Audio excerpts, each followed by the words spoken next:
Marc, vous notez, Marc chapitre 4, le verset 35 à 41. Je le dis pour une dernière fois, pour ceux qui notent. Marc chapitre 4, verset 35 à 41. Marc 4, merci. Verset 35 à 41. Oui.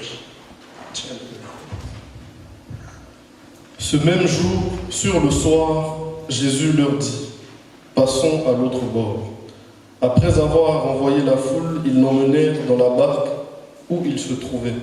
Il y avait aussi d'autres barques avec lui. Il s'éleva un grand tourbillon et les flots se jetaient dans la barque au point qu'elle se remplissait déjà. Et lui, il dormait à la poupe sur le coussin.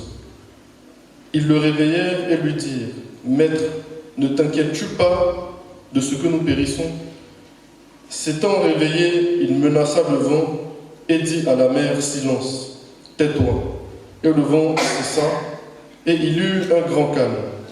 Puis il leur dit, « Pourquoi avez-vous ainsi peur? Comment n'avez-vous point foi ?»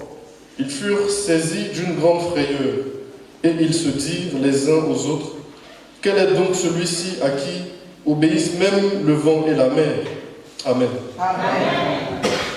J'ai entendu le Amen. Amen. J'ai intitulé le message d'aujourd'hui « Que faire lors de la tempête ?» Que faire lors de la tempête? Et j'ai trois choses que je voudrais que nous apprenions de ce sermon. Que faire? Et demain matin, ceux et celles qui vont diriger la prière, je voudrais que nous reprenions cet enseignement. Amen. Amen. Que faire lors de la tempête? Vous savez que dans la vie naturelle, il y a de temps en temps des tempêtes. Est-ce que c'est vrai ou faux? Ce n'est pas toujours qu'il y a des tempêtes. Mais de temps en temps, il y a des tempêtes, il y a des vents violents qui soufflent. Au moment où on ne s'attend pas du tout, il y a la tempête, il y a le vent qui souffle. Des fois, ça arrache les toits des maisons. Des fois, ça entraîne des pluies. Et ces pluies entraînent des chamboulements. Et quand ça souffle, il y a des gens qui perdent tout. On voit souvent ça à la télévision, les gens ont tout perdu parce qu'il y a eu la tempête. Leur maison, tout ce qu'ils ont dans leur maison, tout ce qu'ils ont travaillé pour avoir. On voit souvent des retraités. Des fois, c'est leur petit bibelot qui prennent, ils ne peuvent rien prendre. La tempête a tout emporté. Il y a des moments où il y a des tempêtes. Dans la vie spirituelle aussi, on a des moments de tempête. La vie chrétienne n'est pas toujours calme. Il y a des moments où il y a des vents violents qui soufflent dans notre vie. On dirait que notre barque va être noyée. Est-ce que ça vous arrive? Ça vous est déjà arrivé? Non?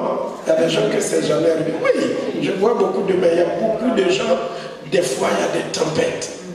C'est pas toujours, il y a des tempêtes. Des fois dans notre mariage, pour un peu de choses, tout s'enflamme. On croit que le mariage va tomber. Dans l'éducation de nos enfants, dans nos finances, il y a des moments où quelque chose arrive, le peu que nous avons travaillé, que nous avons économisé, tout est parti. On se retrouve à zéro. Des fois, on traverse même le rouge. Je ne sais pas ce qui se trouve après le rouge. Mais on se retrouve dans une situation où tout est difficile. C'est une sorte de tempête. La fois dernière, j'ai parlé à une jeune fille qui dit « J'étudie à Toulouse ». J'ai dit « Ma fille aussi a étudié à Toulouse ». Elle dit « Je fais tous mes efforts. Tous mes efforts. Mais ça n'a pas marché, je suis découragé. » Je lui ai dit « J'ai été aussi étudiant. Je suis passé par là. C'est des moments de tempête. Prends courage. Ça va aller. Ça va aller. Fortifie-toi. » Et j'ai profité pour lui parler de Jésus. On a de temps en temps des tempêtes. et des vagues qui se soulèvent dans notre vie. Et ce ne sont pas des moments faciles. Est-ce que cela vous est arrivé? Amen. Que Dieu vous fortifie. Est-ce que ce midi, il y a quelqu'un ou quelqu'une ici qui m'écoute, qui m'entend, qui traverse aussi la tempête? Est-ce qu'il y a quelqu'un comme ça? Eh bien, que Dieu t'aide, que Dieu te soutienne, que Dieu te fortifie. Alors, le message d'aujourd'hui est particulièrement la bienvenue. Parce que nous allons voir 3 choses qu'il faut faire lorsqu'il y a la tempête dans ta vie. Quand il y a la tempête dans ta vie, ce n'est pas parce que forcément tu as péché. Écoutez-moi bien. Vous m'écoutez? Voilà. Parce qu'il y a des gens qui interprètent toujours ça comme ça, que quand il y a une tempête dans ta vie, quand il y a un vent violent qui souffle dans ta vie, forcément c'est parce que tu as fait quelque chose contre Dieu. Si c'est le cas, répands-toi. Tu examines tes voies, tu examines ta vie, tu examines ta façon de vivre, de gérer, de te comporter, d'être dans ta marche avec Dieu. S'il y a quelque chose qui ne va pas, si tu te répands, Dieu va te pardonner et calmer la tempête. Amen. Amen. Mais la tempête de la vie d'un enfant de Dieu ne veut pas toujours forcément dire que tu as fait quelque chose de mal contre Dieu. Ce n'est pas parce que tu n'as pas donné ta dîme, ce n'est pas parce que tu n'as pas fait d'offrande, ce n'est pas parce que tu es allé tromper ta femme ou ton mari, ou tu as fait quelque chose, ou tu as menti, ou tu as été jaloux, ou tu as été jalouse. La tempête ne veut forcément pas dire que tu as péché contre Dieu. Est-ce que je suis clair? Parce que lorsque les vents violents se sont levés dans la vie de Job, ces trois soi-disant amis qui sont venus le voir lui ont dit: Job, c'est pas normal qu'un croyant souffre comme ça jusqu'à tout perdre. Tu as perdu tes enfants, tu as perdu tes animaux, tu as perdu ta richesse. Sa femme aussi en a rajouté. Et ses amis lui ont dit: examine-toi bien. Parce que ce qui est en train de t'arriver, ça ne pouvait pas t'arriver si tu n'as pas péché contre Dieu. Job aussi regarde sa vie. Il n'a rien fait contre son Dieu. Amen. C'est pourquoi j'ai l'habitude de vous dire ici, il vaut mieux écouter Dieu que d'écouter les hommes. Quand quelque chose t'arrive, adresse-toi à Dieu. Consulte Dieu. Va vers Dieu. Demande à Dieu l'aide, le secours. Parce que tous ceux qui tournent autour de nous, certains qui se disent amis, des fois ne le sont pas. Et ils peuvent t'entraîner même dans des doctrines, dans des choses qui ne sont pas dans la parole de Dieu. Est-ce que vous me comprenez, mes papas et mes mamans? Donc, il y a des moments de tempête dans notre vie, où tu étudies, tu vas à l'examen, tu échoues. Tu vas à l'entretien, tu fais, on prend tous les autres, toi on ne te prend pas. C'est des tempêtes. Il y a des moments où tu économises, et puis paf, un seul jour, un seul problème arrive, toutes tes économies s'en vont. Ne va pas chercher si c'est des démons. Non, les démons, en tant que chrétiens, les démons ne peuvent rien faire avec ton argent. Nous, les Africains, vous savez, on a des problèmes. Personne ne meurt naturellement. Quelque chose ne nous arrive jamais. Il faut forcément trouver une cause. Je n'ai pas dit que les démons n'existent pas. Mais toi et moi, sincèrement, en Christ, ils n'ont rien à voir avec nous. Même s'ils nous attaquent, ils échoueront. Je n'ai pas entendu le amen. Donc laissez leur nom. Quand vous parlez trop d'eux, même ça fait des choses. Ça leur donne des ailes. Ça leur donne la force. Oubliez-le. Qu'est-ce que j'ai dit? Oui, il faut l'oublier. Il faut l'oublier. Ne fais même pas qu'à de lui et vis la vie que Dieu t'a donnée. Qu'est-ce qu'il faut faire en temps de tempête? Il y a 3 choses que je voudrais partager avec vous aujourd'hui. Et dans la semaine, on va prier avec dès demain. Donc les tempêtes, on ne peut pas les empêcher d'essouffler. On ne peut pas empêcher une tempête de se manifester. On ne peut pas empêcher les problèmes de nous arriver, les difficultés de venir nous frapper. On ne peut pas empêcher la mort, on ne peut pas empêcher la maladie, on ne peut pas empêcher les obstacles de venir. Mais c'est notre réaction. C'est la façon dont nous réagissons face aux situations qui se produisent dans notre vie. C'est de cela. Qu'est-ce qu'il faut faire lorsqu'un vent violent, lorsque des bourrasques, lorsque des vagues se lèvent contre ta barque? Qu'est-ce qu'il faut faire? La première chose, se souvenir de la promesse de Jésus. Je voudrais que vous notiez cela. Que faire lors de la tempête? Premièrement, je montrais en introduction qu'on ne peut pas empêcher la tempête. La tempête souffle dans la vie du croyant. Ça souffle dans la vie de l'incroyant. La tempête souffle dans le monde. Le malheur atteint souvent le juste. Le fait que nous soyons en Christ n'empêche pas la tempête d'arriver et d'essouffler. Mais c'est notre réaction qui est la chose la plus importante. Et la première chose que Dieu m'a mis à cœur de partager avec vous, c'est de vous souvenir de la promesse de Jésus-Christ. Qu'est-ce que j'ai dit? Dis à quelqu'un ou à quelqu'une à côté de toi, souviens-toi de la promesse de Jésus-Christ. Lorsqu'un vent violent souffle dans ta vie, lorsque la tempête souffle dans ta vie, lorsque des bourrasques se lèvent contre ta barque, ton bateau, la première chose qu'il faut faire, ce n'est pas te lamenter, ce n'est pas d'être apeuré, ce n'est pas de te tirer les cheveux, ce n'est pas de t'angoisser, ce n'est pas la peur. Quand tu traverses des moments de tumulte, c'est de te souvenir de la promesse de Jésus-Christ. Frère fidèle, s'il te plaît, est-ce que tu peux reprendre la lecture, le début de la lecture, c'est-à-dire à partir du verset 35. Là, il y a une promesse. Il y a une promesse qui est très importante. Et là où tu as mis ce souvenir de la promesse de Jésus-Christ, tu écris cette phrase. Je vais te faire noter cette phrase.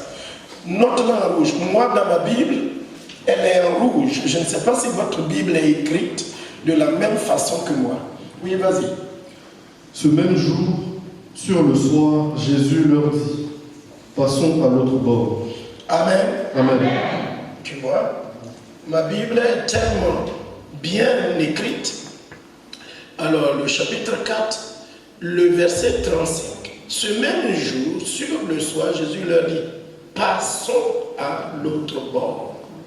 C'est bien écrit en rouge. Je ne sais pas si le vôtre est écrit en rouge, ou bien c'est souligné, le mien est écrit en rouge. Amen. Le même jour, sur le soir, assieds-toi, je vais avoir besoin de toi tout à l'heure. Merci beaucoup. Le même jour, sur le soir, le Seigneur Jésus dit à ses disciples, passons à l'autre bord. Est-ce que toute la congrégation peut répéter, passons à l'autre bord? Passons à l'autre bord. Allons de l'autre côté. C'est ça, c'est une promesse. Souvent on lit, on passe par là, mais on ne sait pas que c'est une promesse.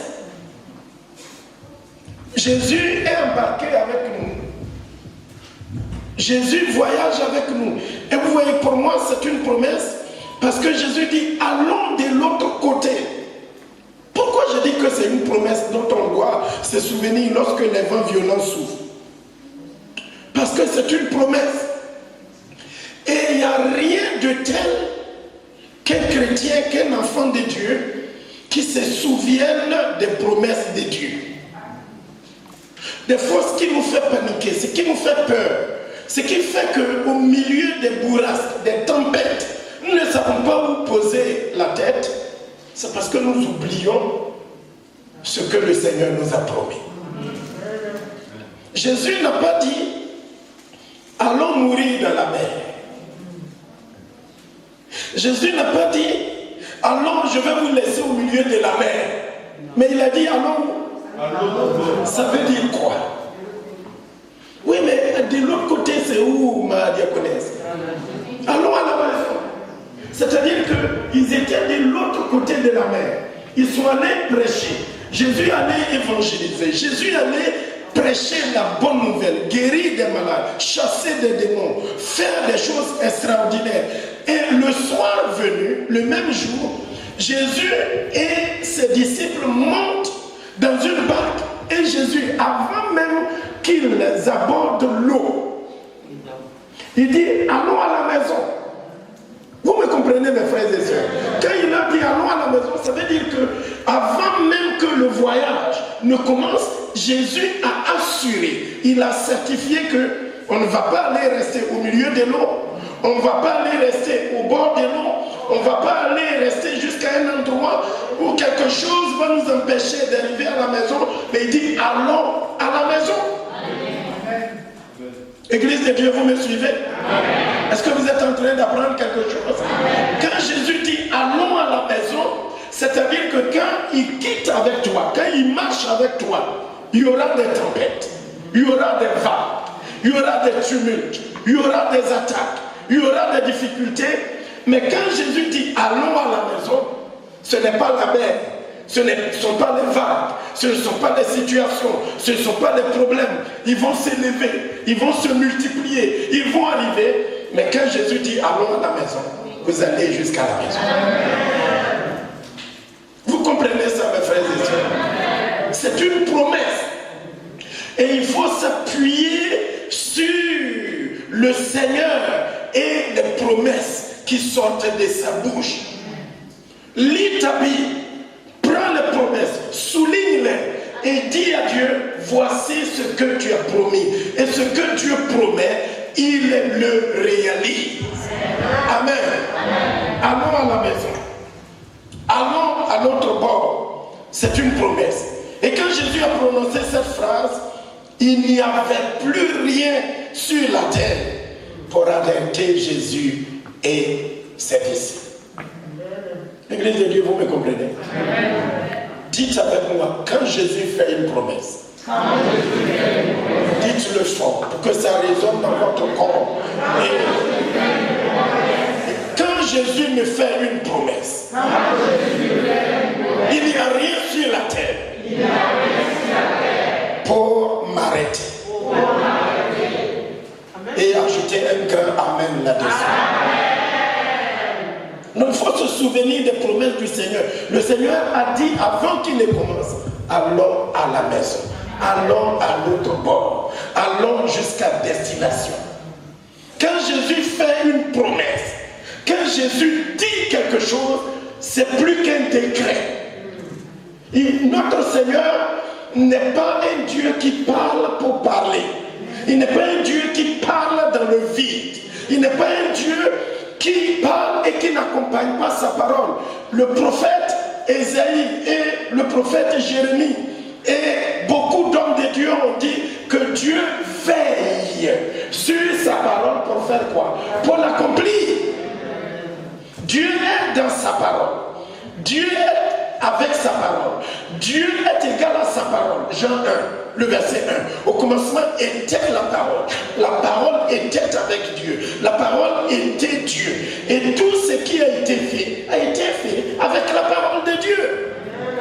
Donc quand notre Dieu parle, comme il est en train de vous parler ce midi, au travers de ma voix, ce sont des promesses. Et les promesses de Dieu, il faut toujours s'en souvenir et les garder et les prendre et les rappeler à Dieu. J'ai fait ça toute ma vie. C'est pour ça, ne vous précipitez pas pour me faire des promesses. Parce que je suis tel que, si tu dis, pasteur, je vais te donner telle chose. C'est fini pour moi, je l'ai déjà. C'est déjà calé. Amen. Je sais qu'ici, il y a un frère qui a dit, pasteur, prie pour moi. Si Dieu me bénit et que j'ai les moyens, tu verras ce que je vais faire pour l'église. Tous les jours, tous les matins, le soir, à tout moment, je suis en train de dire à Dieu, ce frère-là, bénis-le, prospère-le, fais cela, parce que ce qu'il a dit qu'il veut faire pour l'église, je veux que Seigneur, tu fasses pour que lui aussi fasse. Pour moi, comme on le dit dans le monde, une promesse est une dette. Et Dieu veille sur sa parole. Dieu n'est pas un Dieu qui ment. Un Dieu est un Dieu réel. Notre Dieu est un Dieu réel. Donc quand le vent souffle, quand les vagues vont se lever, quand les catastrophes vont se lever dans votre vie et souffler, n'oubliez pas la promesse de notre Seigneur Jésus. Parce que Jésus a dit quoi? Aidez-moi à prêcher. Allons à notre bord. Allons à la maison. Il est un Dieu omniscient. Il sait tout. Il peut tout. Il voit la fin avant même le début. Il voit tout ce qui va arriver au milieu. Mais Jésus déjà, quand le soir est venu et qu'il a commencé à monter dans la barque avec ses disciples, il leur a dit, on s'en va à la maison. Amen. C'est ça la promesse. Et je veux que ce midi, tu te saisisses. Et dès demain matin, nos frères et sœurs vont nous conduire à nous approprier, à nous accaparer des promesses du Seigneur. Et dit, Seigneur, tu as promis ceci, tu as dit ceci, tu as dit cela. Tu n'as pas dit que nous allons aller mourir dans l'eau. Tu n'as pas dit que tu vas nous laisser un chemin. Tu n'as pas dit que nous allons être la queue. Tu n'as pas dit que nous allons échouer. Mais Seigneur, tu as dit, alors que nous montons dans la barque, que nous allons à la maison. Donc le reste, qu'il y ait des vagues, que la barque soit cassée. Même si, laissez-moi vous dire quelque chose qui va peut-être vous surprendre. Même si cette barque-là se cassait, et que Jésus et les disciples étaient emportés par l'eau, ils allaient devenir des sous-marins. Ils allaient devenir des sous-marins et pouvoir aller jusqu'à la maison. Pourquoi? Parce que la bouche du Seigneur a parlé et ce que Dieu dit, ça ne peut que se réaliser. Alléluia. Donc, ni le diable, ni les démons de l'enfer ne pouvaient les arrêter. Si cette barque n'arrivait pas à bon port, Jésus aurait menti. N'est-ce pas? Si cette barque, Jésus dit allons à la maison. Et vous imaginez qu'en milieu des routes, la barque est noyée, les disciples et Jésus sont morts. Si cela arrivait, c'est que Jésus est un menteur. Mais la seule chose que je peux dire avec assurance, et ne pas me tromper, c'est que notre Dieu n'est pas menteur. Non. Vous êtes d'accord avec moi? Alors pourquoi vous ne dites pas un grand Amen? Notre Dieu ne peut pas mentir. Dieu n'est pas un homme pour mentir, ni le fils d'Adam pour se détourner de ce qu'il a dit. Notre Dieu est un Dieu de vérité. Il est un Dieu fidèle. C'est le psaume 92, n'est-ce pas, qui dit que nous devons chanter les louanges et la bonté de Dieu le matin et sa fidélité le soir. Mon Dieu ne ment pas. Ton Dieu ne ment pas. Notre Dieu ne ment jamais. Est-ce qu'on peut répéter que notre Dieu ne ment jamais? Alors que l'homme, alors que l'autre, dans Jean chapitre 8, Jésus dit que le diable est le père du mensonge. Quand il ment, il sort de son sac ce qu'il a de plus précieux. Quand il te dit attends, ça veut dire va-t'en. Quand il dit je suis venu te donner la vie, c'est qu'il est venu te tuer. La Bible dit que le voleur ne vient que pour voler, égorger et détruire. Il est le père du mensonge. Mais notre Dieu ne ment pas. Il y a des gens, quand ils te disent je viens, ça veut dire qu'ils ne viendront jamais. Si tel est ton cas, ce midi que Dieu te change. Faisons confiance à Dieu. Dans la tempête, dans les moments difficiles, dans les moments de tumulte, dans les moments où tout semble brûler, tout semble être emporté, mon frère et ma soeur, souviens-toi des promesses de notre Seigneur Jésus-Christ. Quelles sont ces promesses? C'est allons à la maison. Est-ce que, mon frère fidèle, tu peux me lire le Ésaïe 43, le verset 2? Jésus ne peut pas mentir. Ce qu'il a promis, il le fait. Ésaïe 43, verset 2. Vous notez. Vas-y. Ésaïe 43, verset 2. Si tu traverses les eaux, je serai avec toi, et les fleuves, ils ne te submergeront point. Si tu marches dans le feu, tu ne te brûleras pas, et la flamme ne t'embrasera pas. Amen. Amen. Reprends, on va répéter derrière toi, s'il te plaît. Église de Dieu, apprêtons-nous à répéter cette parole pour que ça sonne dans notre cœur et dans notre esprit. Amen. Si tu traverses les eaux, je serai avec toi. Si tu traverses les eaux, je serai avec toi. Et les fleuves, ils ne te submergeront point. Et les fleuves ne te submergeront point. Si tu marches dans le feu, tu ne te brûleras pas. Si tu marches dans le feu, tu ne te brûleras pas. Et la flamme ne t'embrasera pas. Et la flamme ne t'embrasera pas. Amen. Amen. On appelle ça quoi? Une promesse aussi, maman. Et est-ce que la promesse de Dieu est la vérité? Je ne sais pas ce que tu vis. Je ne sais pas. Mais Dieu me charge de te dire que même si tu marches dans le feu, il y a des moments où notre vie est comme dans le feu. La maison brûle, rien ne va. Mais Dieu me charge de te dire que même si tu marches dans le feu ne te consumera point. Si tu marches dans les eaux profondes, comme Jésus et les disciples, les eaux ne pourront jamais t'emporter. Alléluia. Pourquoi? C'est une promesse. Et Dieu est avec nous. Il dit, je serai avec toi parce qu'il est avec nous. Il est le Seigneur des eaux. Il est le Seigneur de la terre. Il est le Dieu qui a créé toutes ces choses.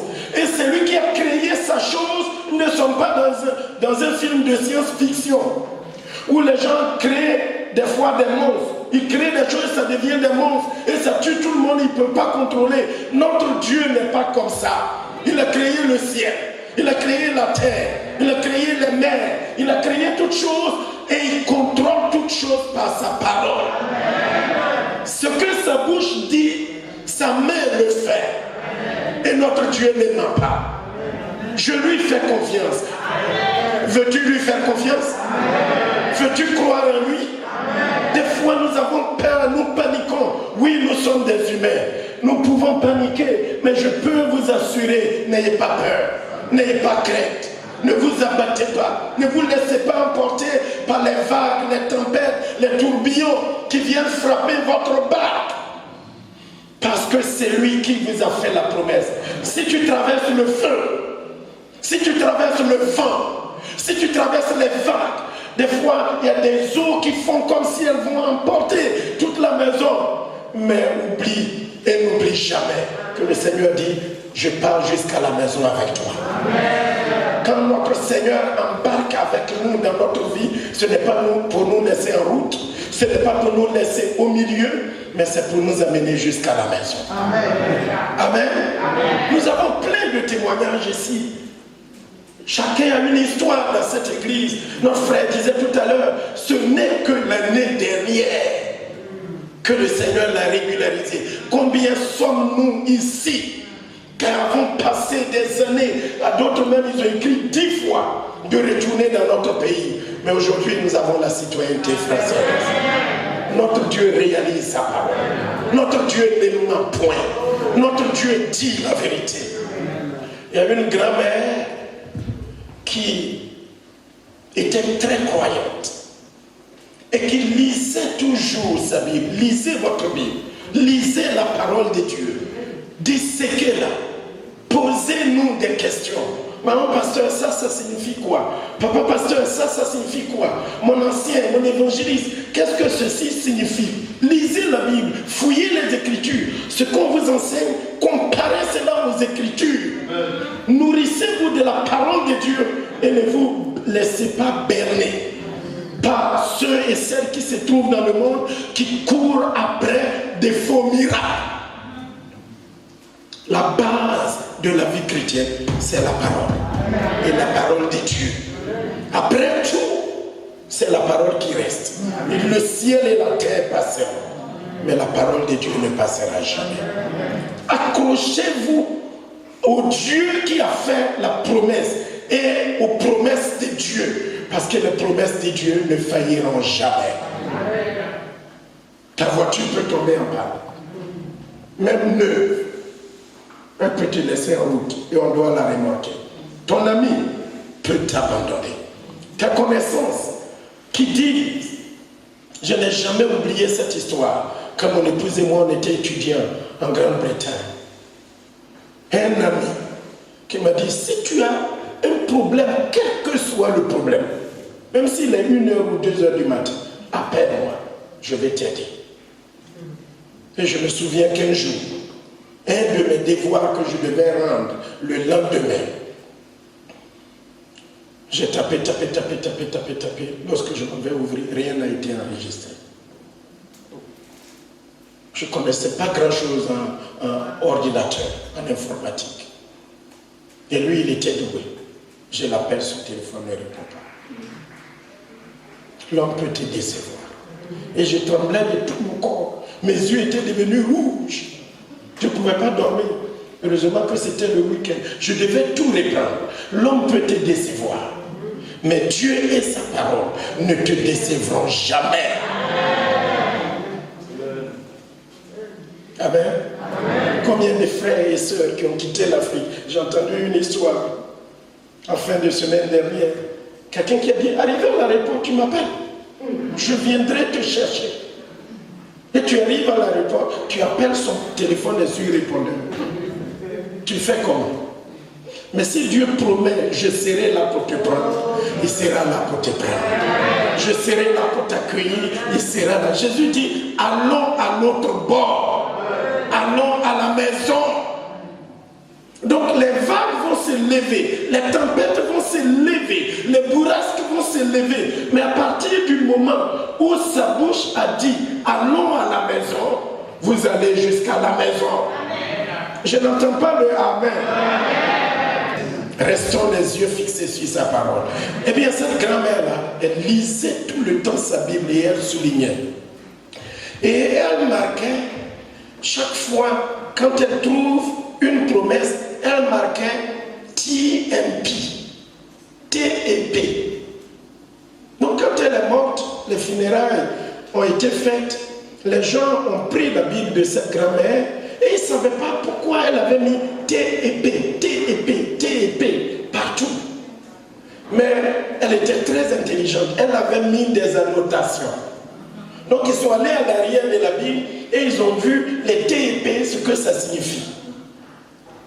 T et P, comme c'était une dame américaine, T et P, T c'est try. Et le P c'est prove. Try and prove. Try and prove. Essayer et prouver. C'est-à-dire qu'elle disait qu'elle essayait les promesses de Dieu et les promesses de Dieu se sont prouvées vraies. Donc il y avait tellement de T et P. Essayer, essayer et prouver. Essayer et prouver. Il dit, si vous êtes dans le feu, je serai avec vous. Si vous marchez dans l'eau, l'eau ne vous emportera point. Elle a tout essayé. C'est ce que Shadrach, Meshach et Abednego. Ils n'étaient pas trois dans le feu. La fois dernière, je vous disais, 3 plus le feu, ça fait 4. 3 plus le feu, ça fait combien? Quand vous êtes dans le feu, il ne vous abandonnera jamais. Quand Nebuchadnezzar a regardé dans le feu, il a dit, mais ce ne sont pas 3 jeunes gens qu'on avait jetés dans le feu, mais je vois un 4e, et son visage est comme le visage du Fils de Dieu. Et le feu ne pouvait pas les brûler. Essayez, essayez, et voyez si la parole de Dieu n'est pas vraie. Prenez la promesse de Dieu, mettez-la dans votre cœur, accumulez-la et allez vers Dieu. Dieu, tu as promis me guérir, tu as promis me délivrer, tu as promis m'amener jusqu'à la maison, tu as promis ouvrir cette porte, tu as promis le faire. et voyez si Dieu ne va pas le faire. Amen. Deuxième chose qu'il faut faire. Premièrement, c'est se souvenir de la promesse de Dieu. Deuxièmement, rappelez-vous de la présence de Jésus. Deuxièmement, rappelez-vous de la présence de Jésus. Alléluia. Premièrement, se souvenir de la promesse de Dieu. Deuxièmement, rappelez-vous, souvenez-vous de la présence de Jésus dans votre barque. Oh, mon papa, ma maman, mon frère, ma soeur, au moment où nous allons finir notre culte, les disciples, quand ils montaient dans cette barque, il y avait Jésus qui leur a dit, allons à la maison, allons à l'autre bord, allons jusqu'à destination, allons, on a fini de travailler, on s'en va à la maison. Et quand ils sont montés dans la barque, Jésus est monté dans la barque avec eux. Je vais vous dire une chose que vous savez, mais je vais insister là-dessus. La présence de Dieu dans votre barque, la présence de Dieu dans votre barque, elle est plus que toute autre chose.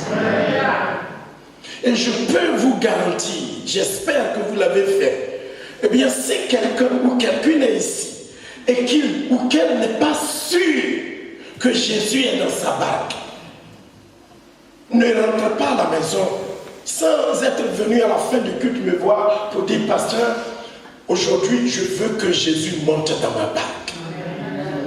Ta barque, c'est ton corps, c'est ta vie. Donne ta vie à Jésus et permets à Jésus de monter dans ta vie, de monter dans ta barque. Beaucoup de gens vont à l'église, peuplent nos églises, mais ils n'ont pas permis à Jésus de monter dans leur vie. On est dans les églises, on va, on vient. Ce midi, je te demande, est-ce que Jésus est dans ta barque? Parce qu'un moment va venir. Je ne sais pas quand, peut-être que tu es en train de le traverser. Ta barque va être confrontée à des vagues. Ta barque va être confrontée à du tumulte. Si Jésus n'est pas là, tu vas faire avec ta force. C'est de là que vient la panique. C'est de là que viennent les problèmes. C'est de là que viennent les angoisses. C'est de là que viennent les stress. C'est de là qu'il y a des gens qui quittent l'église pour aller chercher le secours ailleurs. Parce que Jésus n'est pas dans leur barque. Ils n'ont jamais rencontré. Jésus n'a jamais été le Seigneur. Jésus n'a jamais été le capitaine. Jésus n'a jamais piloté leur vie. Et quand ils ont tout fait de leur force, et ça ne marche pas. Vous savez qu'il y a des gens qui quittent l'église pour aller consulter. Il y a des gens qui quittent l'église, se disent chrétiens, et qui s'en vont chercher des huiles, de l'eau bénite, qui s'en vont chercher quelqu'un qui a laissé sa barbe pousser, ses cheveux pousser bizarrement, qui s'habille bizarrement, et qui dit prie pour moi, consulte pour moi, parce que Jésus n'est pas dans leur barque. S'il est dans ta barque, tu le sais. Romains 8 dit que nous avons l'assurance que le Saint-Esprit nous donne le salut. Il nous donne l'assurance de notre salut. Parce que l'Esprit est en nous. Et il nous garantit que nous sommes sauvés. Est-ce que Jésus est dans ta barque? Tourne-toi vers un frère ou une soeur et demande-lui, est-ce que Jésus est dans ta barque? Est-ce que c'est vrai? Est-ce que tu es sûr que Jésus est là dans ta barque? Le bonheur, la bénédiction, c'est qu'il va faire que les disciples vont arriver à la maison. Ce qui va faire qu'ils vont aller jusqu'au bout, ce ne sont pas leurs efforts à chasser l'eau. Lorsqu'ils sont arrivés au milieu de la mer, les bourrasques se sont levées. Les tempêtes se sont levées. Les vagues se sont levées, se jetaient contre la barque. Et au fur et à mesure qu'ils enlevaient l'eau rentrait. Plus ils faisaient des efforts, l'eau rentrait. Plus ils s'acharnaient à enlever l'eau, la barque était bousculée de toutes parts. Et la parole de Dieu dit, Jésus dormait à la poupe. Qu'il dorme ou qu'il fasse quoi que ce soit, Jésus était dans leur barque. Lève tes deux mains et dis, Jésus est dans ma barque. Crie fort, Jésus est dans ma barque. Si tel est le cas, alors tu es béni. Amen. Si Jésus n'est pas dans ta barque, viens me voir et dis, mon pasteur, je veux que Jésus monte dans ma barque. Amen. Sans Jésus, nous ne sommes rien. Sans Jésus, lorsque les tempêtes vont s'élever, c'est la panique, c'est la peur, c'est la souffrance, c'est des choses sans fin. Mais quand Jésus est là, eh bien Jésus est la solution. Jésus vient habiter en toi le jour où tu ouvres ton cœur et tu dis, Jésus, je fais de toi mon Seigneur et mon Sauveur personnel. Alors tu es à l'abri de la tempête. Si la tempête se lève, il est le calmeur des tempêtes. Il est le calmeur des vagues. Il savait que la tempête allait venir. Il savait que les vagues allaient venir.